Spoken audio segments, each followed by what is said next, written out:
What if I told you that the most consumed beverage in human history was invented by a wounded Confederate soldier trying to cure his morphine addiction?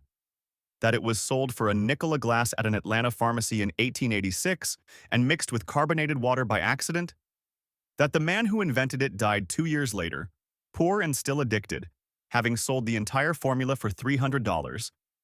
And that the man who bought it for $300 built the most valuable beverage brand in the world?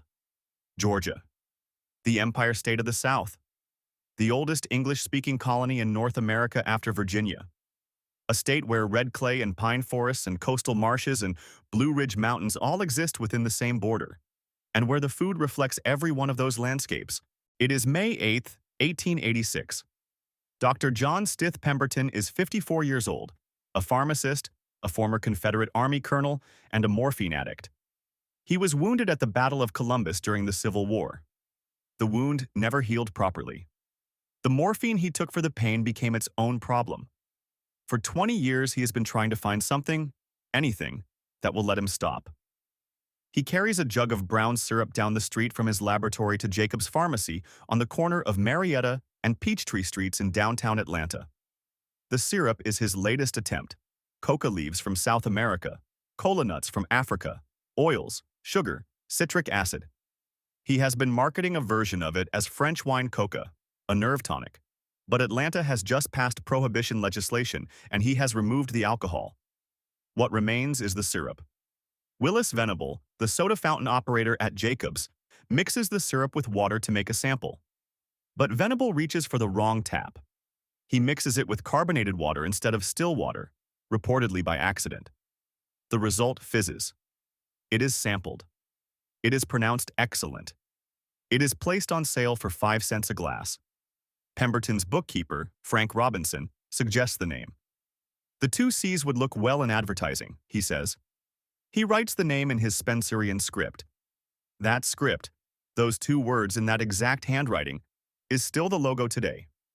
The first newspaper advertisement runs in the Atlanta Journal on May 29, 1886, inviting citizens to try the new and popular soda fountain drink. The first year, approximately 9 drinks sold per day. Pemberton was already dying. Stomach cancer, morphine addiction, mounting debt. He began selling the formula piece by piece. His son Charles, also an addict, wanted the money immediately.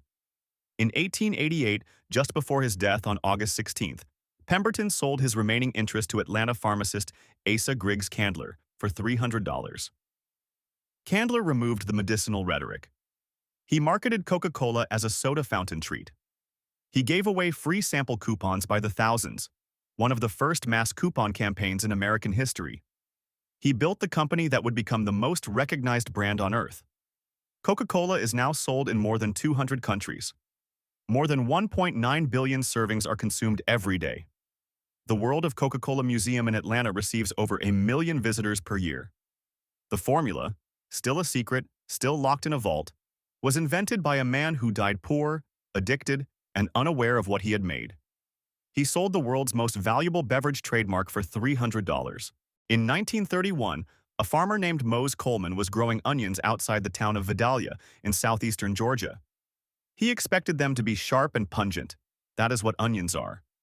When he harvested them and tasted one, he found that they were mild. Sweet even.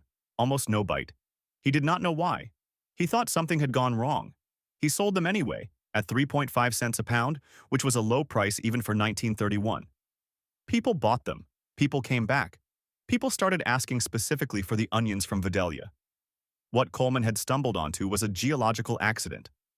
The soils of the Vidalia region, a specific area of the coastal plain of southeastern Georgia, have an unusually low sulfur content. Sulfur compounds in onions are what cause sharpness, what make your eyes water, what give raw onion its aggressive flavor. In low-sulfur soil, those compounds do not develop fully. The onion grows sweet instead of sharp. The Vidalia onion became Georgia's most famous agricultural product. By the 1970s, growers across the region were marketing them nationally. In 1986, the Georgia state legislature passed the Vidalia Onion Act, establishing a specific 20-county growing region and legally protecting the name. In 1989, the federal government recognized the Vidalia onion as a trademarked product, one of the very few American food products to receive geographic designation comparable to Champagne or Parmigiano Reggiano. Only onions grown in the Vidalia region can legally be called Vidalia onions. The season runs from late April through June. After that, they are gone. When they return the following spring, the supermarket display sells itself. Georgia is the peach state. It says so on the license plate. The peach is on the state quarter. Georgia peaches are mentioned in songs, in novels, in descriptions of Southern beauty that stretch back 2 centuries. There is one awkward fact. South Carolina produces more peaches than Georgia. It has been this way since the 1990s. South Carolina overtook Georgia in peach production and has not looked back. Georgia's peach industry has declined dramatically from its 19th century peak, when the state was the undisputed peach capital of the country.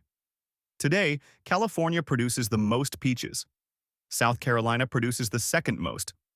Georgia comes in somewhere further down the list. Georgia does not care. The license plates are already printed.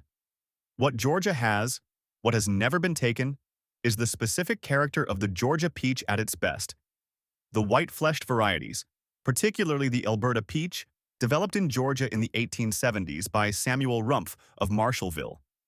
Rumpf grew the Alberta from a seedling and named it after his wife. It became the most widely planted peach variety in America for the better part of a century. It defined what Americans meant when they said peach. Most of America encounters boiled peanuts for the first time at a roadside stand in the South and does not know what to expect. A peanut that has been boiled should not be good. It sounds wrong. The peanut is a crunchy thing. Boiling removes the crunch. What boiling does is transform the peanut completely. Raw green peanuts, harvested before they have dried, are simmered for hours in heavily salted water, sometimes with spices, sometimes with Cajun seasoning, until the shell softens and the nut inside becomes soft, dense, and deeply flavored in a way that roasted peanuts are not. The brine penetrates through the shell. The peanut becomes savory and earthy. You squeeze the shell to open it. You eat the nut and the brine together. You eat another. You continue until they are gone. Boiled peanuts have West African origins. Enslaved people in the American South were familiar with boiled ground nuts. Peanuts are a West African crop, and the practice of boiling them transferred to the American South through that culinary tradition. By the Civil War, boiled peanuts were established in the diet of Georgia and the surrounding states. In 2006, the Georgia legislature designated boiled peanuts the official prepared food of the state. They are sold from large pots at roadside stands, at gas stations, at farmers' markets, at sporting events. The sign says hot boiled peanuts, and it is hand-lettered and sometimes misspelled, and it is always worth stopping for. In 1898, a woman named Emma Rylander Lane published a cookbook in Clayton, Alabama, called A Few Good Things to Eat. In it, she included a recipe for a layered white cake with a cooked whiskey filling, a mixture of egg yolks, butter, sugar, raisins, coconut, pecans, and bourbon, poured hot over the layers and allowed to soak in. She called it prize cake. The cake spread across the deep South. As it traveled through Georgia and Alabama, it became known as Lane cake, named after Emma Lane, who had put it in her cookbook. It became a fixture of Southern celebrations, Easter, Christmas, church socials, weddings. Harper Lee referenced it in To Kill a Mockingbird, where Miss Maudie bakes one and the neighborhood children can smell the whiskey from a distance. Technically, the Lane cake was invented in Alabama, not Georgia. This is the kind of detail that Georgia acknowledges and then sets aside. The cake has been made in Georgia kitchens for over a century. It appears at Georgia church suppers, at Georgia family reunions, at the kind of occasions where people bring their most ambitious dessert. The whiskey filling is sometimes reduced to a suggestion in polite company and restored to full strength in private. The pecans are Georgia pecans. The state is the largest producer of pecans in the United States.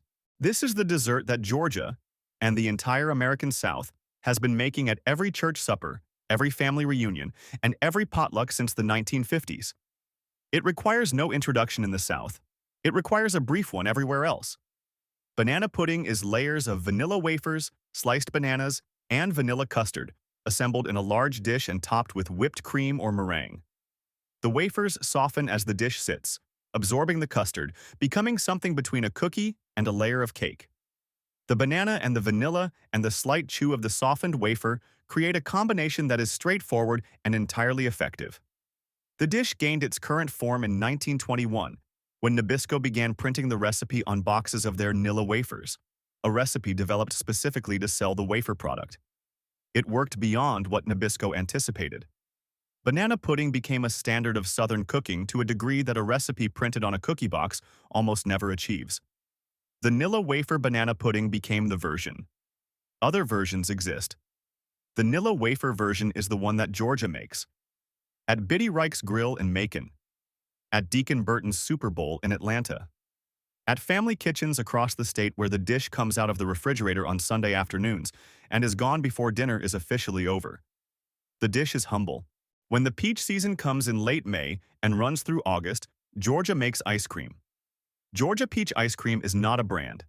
It is not a specific recipe. It is the thing that happens when you are in the middle of the Georgia summer, the peaches are ripe, and you have access to fresh cream and a freezer. Sliced fresh Georgia peaches, the white-fleshed varieties, the ones that bruise if you look at them sideways, folded into a vanilla custard base and frozen. The peach flavor in fresh peach ice cream made with ripe summer fruit bears the same relationship to the peach flavor in commercially produced peach ice cream as a fresh tomato bears to ketchup. The peach sheds are the key. Along Highway 341 in the Peach Belt between Fort Valley and Byron, peach sheds sell fresh fruit by the basket, by the box, by the half bushel. The same families have been running some of these sheds for generations. Lane Southern Orchards in Fort Valley has been operating since 1940. Pearson Farm has been operating since 1885. Peach ice cream in Georgia is made in the afternoon from the morning's peaches.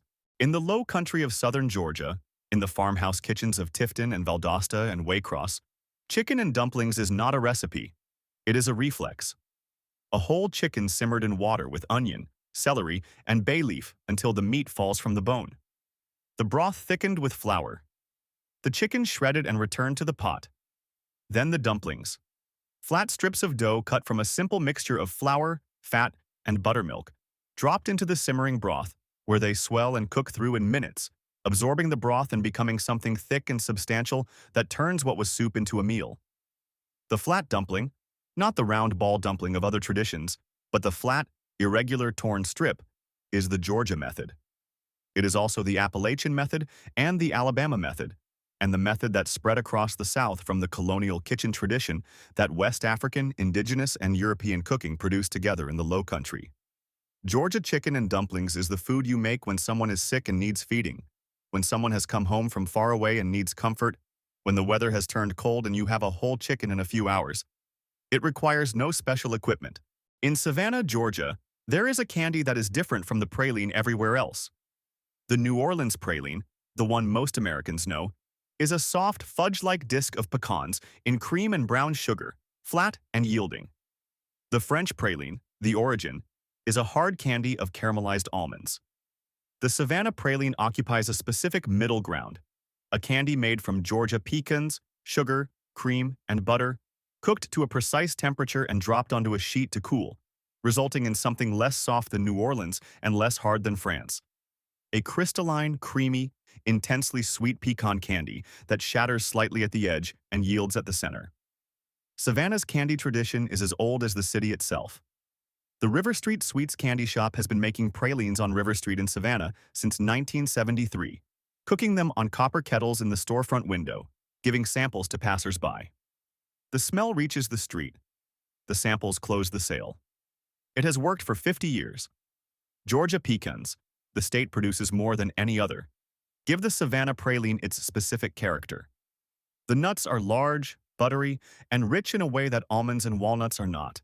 Georgia is a state of contradictions that its food resolves. It is the peach state that doesn't produce the most peaches. It is the birthplace of the world's most consumed beverage, which was invented by a dying addict who sold the formula for $300 and never saw a dime of what it became. It has an onion farmer who thought his crop was ruined and discovered instead that he was growing the most legally protected onion in America. The food of Georgia runs from the mountains to the sea, From the Appalachian farmhouse chicken and dumplings of the north to the Savannah pralines and barrier island seafood of the coast. From the peach sheds of the Peach Belt to the boiled peanut stands of every highway in the state. It is the food of red clay and coastal plain and long summers and kitchens that have been cooking the same things for generations because the same things keep being the best answer. Not every state has sold the most valuable beverage trademark in history for $300. Not every state grows a legally protected onion that people eat like an apple. Not every state's most famous crop is officially the state symbol of a state that doesn't lead the nation in producing it, and doesn't need to.